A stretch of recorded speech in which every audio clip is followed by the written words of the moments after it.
Bună, dragii mei, bine vă regăsesc. Sper că sunteți bine. Numele meu este Camelia, pentru cei care sunt noi pe canalul meu. Astăzi o să vorbesc despre influențele limbii germane asupra limbii române. Nu știu dacă știți, dar există cuvinte care au origini germanice, mai exact vin din limba germană, din Austria sau din Germania. Lucrul ăsta s-a întâmplat de-a lungul timpului, bineînțeles, și avem inclusiv un document, o să și vă zic imediat cum se numește, e datat din 1543, din Brașov, este scris de Andreas Moldner și se numește Geistliche Lieder. Îmi cer scuze, nu vorbesc limba germană pentru cei care vorbiți limba germană. Acest document este o tipăritură germană din România. O să atașez în descriere și articolul de pe care m-am inspirat pentru prezentarea de astăzi. Practic, vreau să vă spun că a existat de-a lungul timpului au existat influențe reciproce și printr-un schimb cultural, militar, științific, între cele două regiuni, ceea ce se numește România astăzi și ceea ce se numește Germania sau Austria. Am carnețelul meu în care mi-am făcut niște notițe, ca de obicei.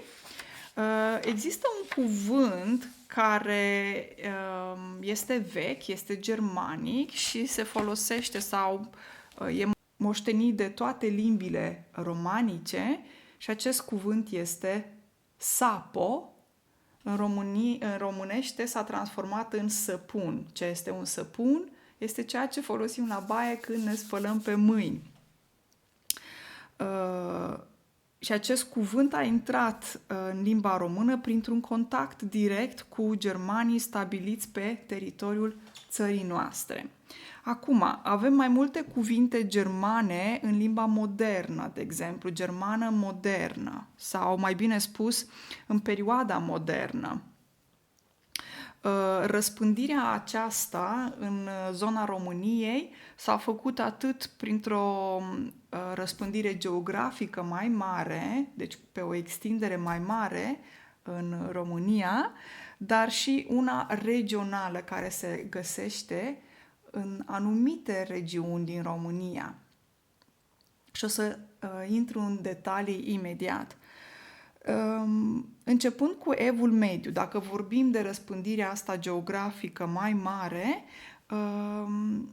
în perioada Imperiului Habsburgic a existat un schimb între cele două regiuni, între cele două zone sau țări. Muncitori, de exemplu, sau meseriași germani care s-au stabilit pe teritoriul nostru, teritoriul român, sau soldați ardeleni sau soldați bucovineni care s-au angajat în armata habsburgică, iarăși au intrat în contact cu limba și cultura germană. Am mai scris aici și o dezvoltare culturală, științifică în țările germanice care au influențat teritoriul României, dar și un fenomen de bilingvism în regiunile de contact dintre graiurile românești și cele germane, precum săsesc și șvăbesc. Astea sunt cele regionale. O să revin la zona săsească și șvăbească, șvab, imediat.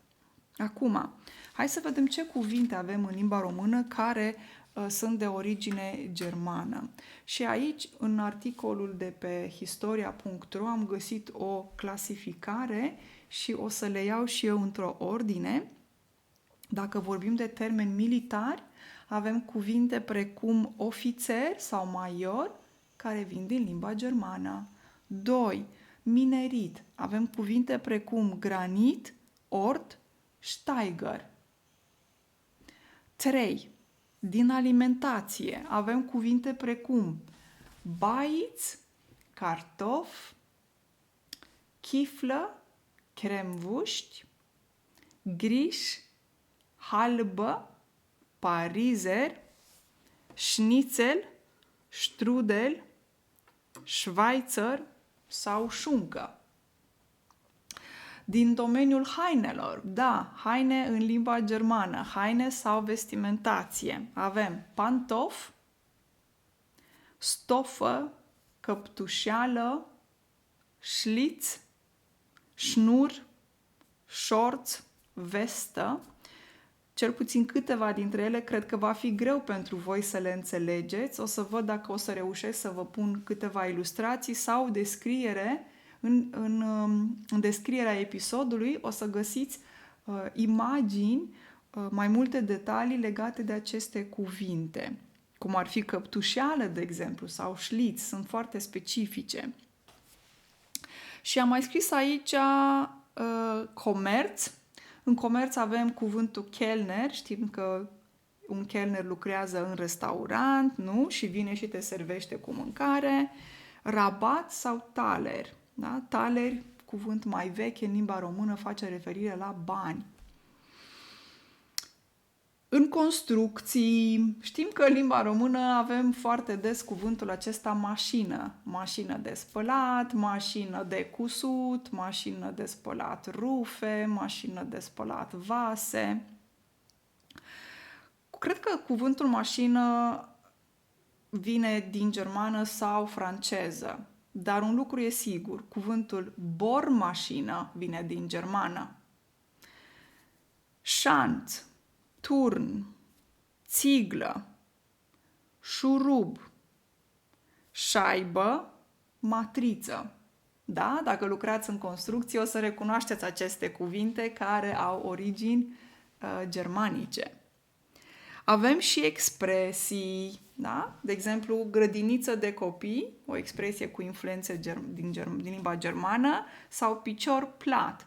Aici se face referire la laba piciorului, care trebuie să aibă o anumită formă, dar când este plat, e o problemă. Mai departe, răspândirea regională. Acum, când vorbim de răspândire regională, vorbim de sași, care se găsesc în Transilvania, și de șvabi, din Banat. Hai să vedem cum e cu influențele astea regionale. Dacă o luăm pe rând, răspândirea regională în Banat, Bucovina și Transilvania, aici vorbim de influențe din germana literară și mai ales germana austriacă.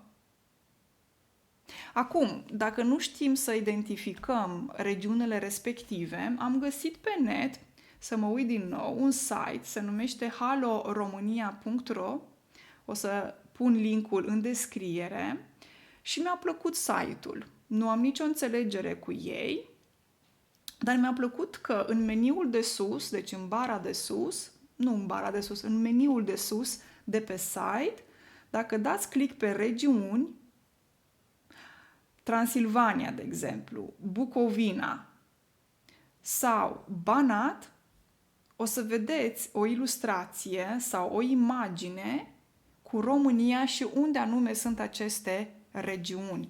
În total sunt 9 regiuni, dar ne concentrăm pe 3 dintre ele care au fost puternic influențate de limba germană de-a lungul timpului. Care sunt aceste cuvinte? Cremvuști, parizer, șmecher, șpriț. Acum, influențe dialectale de origine săsească, deci pe care le întâlnim predominant în zona Transilvaniei. Se găsesc în zona Sibiu, în regiunea Bistriței, dar și în țara Bârsei. Exemple: șanț, turn, roabă, șindrilă, șopron, șură, perjă, troacă.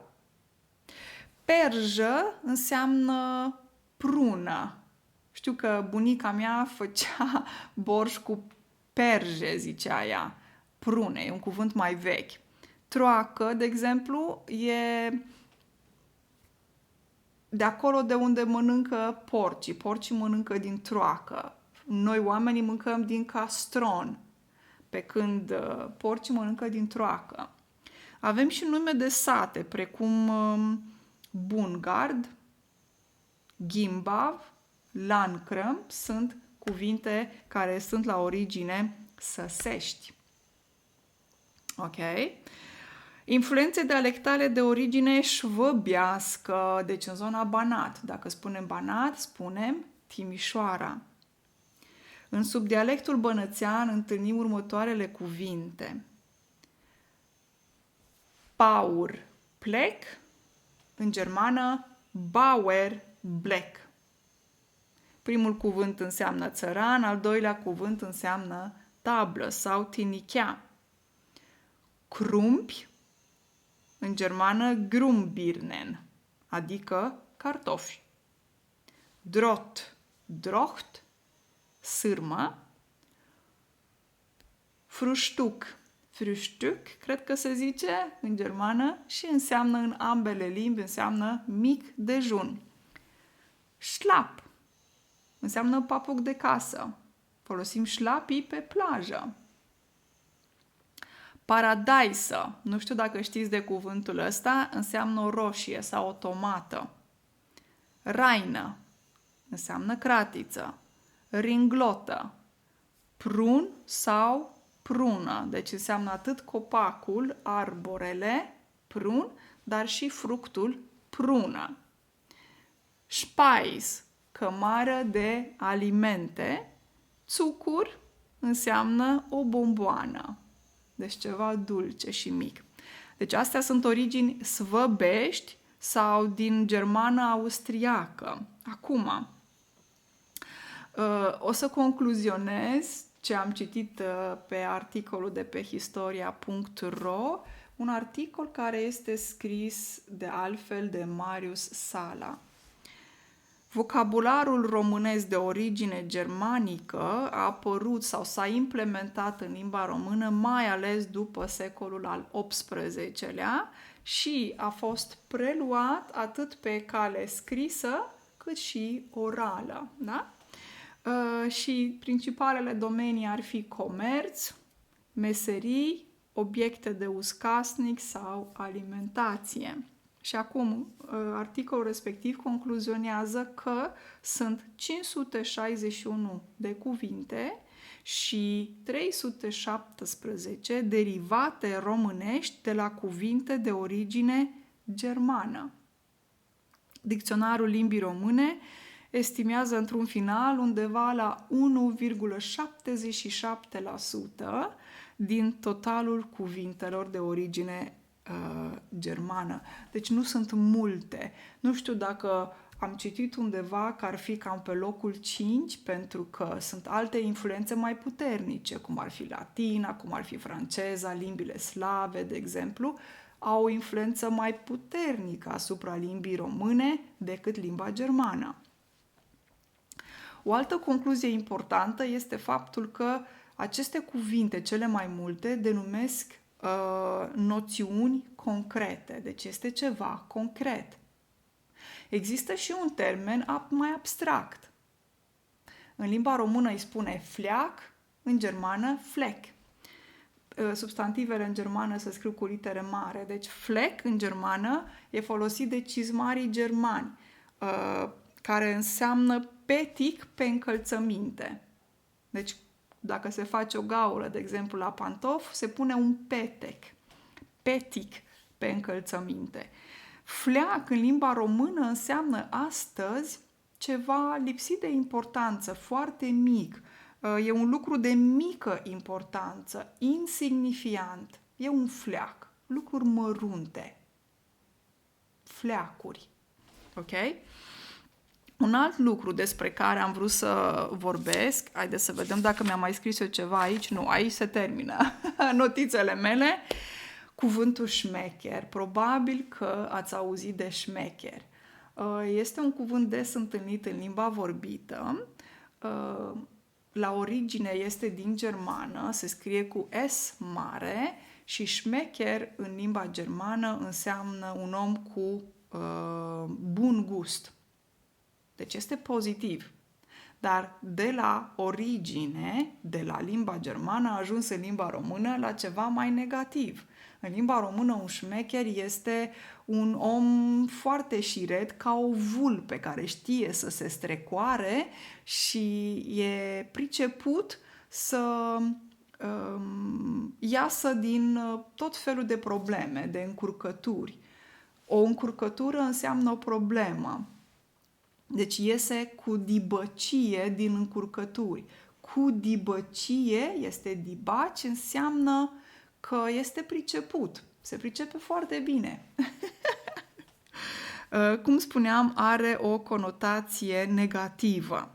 Cam asta despre influențele limbii germane asupra limbii române. Sper că înțelegeți un pic mai mult despre limba română și reușiți să identificați cuvinte de origine germană, pentru că știu că printre voi sunt mulți care vorbiți limba germană și atunci va fi mai ușor pentru voi să faceți legături între aceste cuvinte și cuvintele din limba germană. Atât pentru astăzi, mulțumesc foarte mult că vă uitați la mine, vă urez o zi excelentă și ne vedem data viitoare. Numai bine! Pa, pa!